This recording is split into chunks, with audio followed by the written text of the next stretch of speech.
اعوذ باللہ من الشیطان الرجیم بسم اللہ الرحمن الرحیم گورنمنٹ گرلز اپر پرائمری اسکول بٹا گنڈ زون ماور کی چھٹی جماعت کے عزیز طالبات، السلام علیکم ورحمۃ اللہ وبرکاتہ۔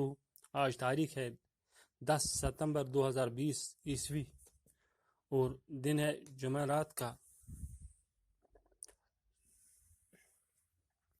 ہمارا مضمون اردو اور موضوع ہے اسم کی اقسام۔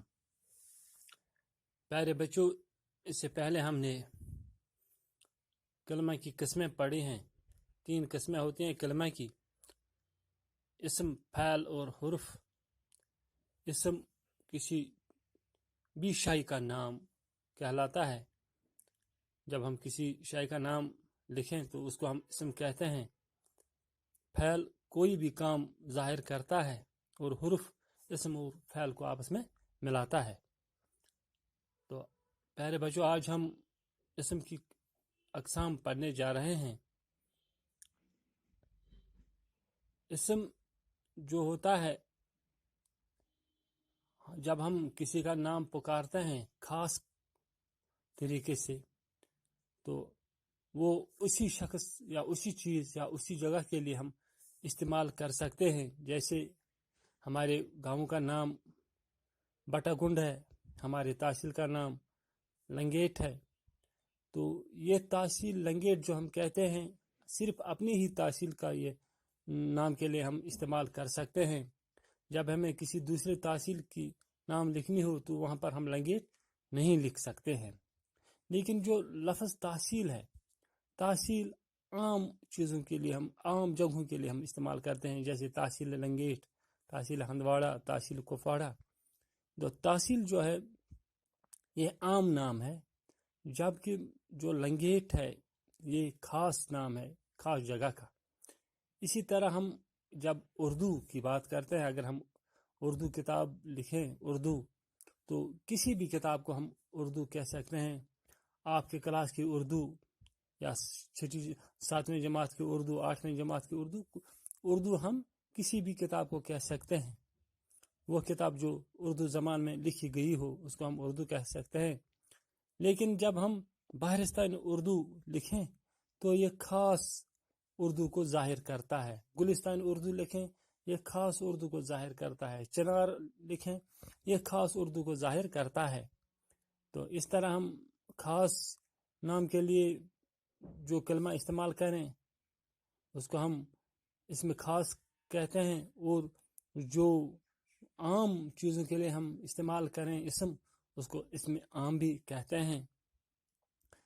اگر ہم کہیں شہر کئی ہو سکتے ہیں، اور آپ کو یہ واضح نہیں ہوگا کہ ہم کس شہر کی بات کر رہے ہیں، لیکن جب ہم دہلی کہیں تو یہ ایک خاص شہر ہے۔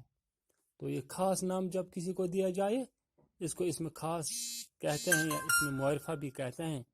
اور جب عام صرف شہر ہم کہیں جو خاص کسی جگہ کا نام نہ ہو تو اس کو ہم اسم عام یا اسم نکرہ بھی کہتے ہیں۔ اس طرح پیاری بچوں، وہ کلمہ جو کسی شخص، جگہ یا چیز کا نام ہو اسم کہلاتا ہے۔ مثلا احمد، بٹگن، قلم وغیرہ۔ اسم کی اقسام معنی کے لحاظ سے اسم کی 2 اقسام ہیں۔ اسم کی اب جو ہم نے ابھی پڑھا کہ اسم 2 طرح کے ہو سکتے ہیں۔ ایک ہے اسم نکرہ، جس کو میں نے ابھی اسم عام بھی کہا، اور اسم معرفہ جو اسم عام بھی ہم جس کو ہم اسم خاص بھی کہتے ہیں۔ اسم نکرہ اسم عام بھی کہلاتا ہے اور اسم معرفہ اسم خاص بھی کہلاتا ہے۔ جیسے ہم کہیں لڑکا، تو کسی بھی لڑکے کو ہم لڑکا کہہ سکتے ہیں، یہ عام نام دیا جا سکتا ہے، اسم نکرہ کہلائے گا۔ اگر ہم حمید کہیں گے تو یہ ہر لڑکے کو ہم حمید کا نام نہیں دے سکتے ہیں، یہ کوئی خاص لڑکا ہو سکتا ہے جو حمید ہے، تو اس کو ہم اس خاص اسم کو ہم اسم معرفہ کہتے ہیں۔ اسم نکرہ وہ اسم جو کسی عام شخص، جگہ یا چیز کا نام ہو، اس سے اسم نکرہ کہتے ہیں۔ مثلا لڑکا، کتاب، شہر، گھر وغیرہ۔ لڑکا کوئی بھی لڑکا ہو سکتا ہے، عام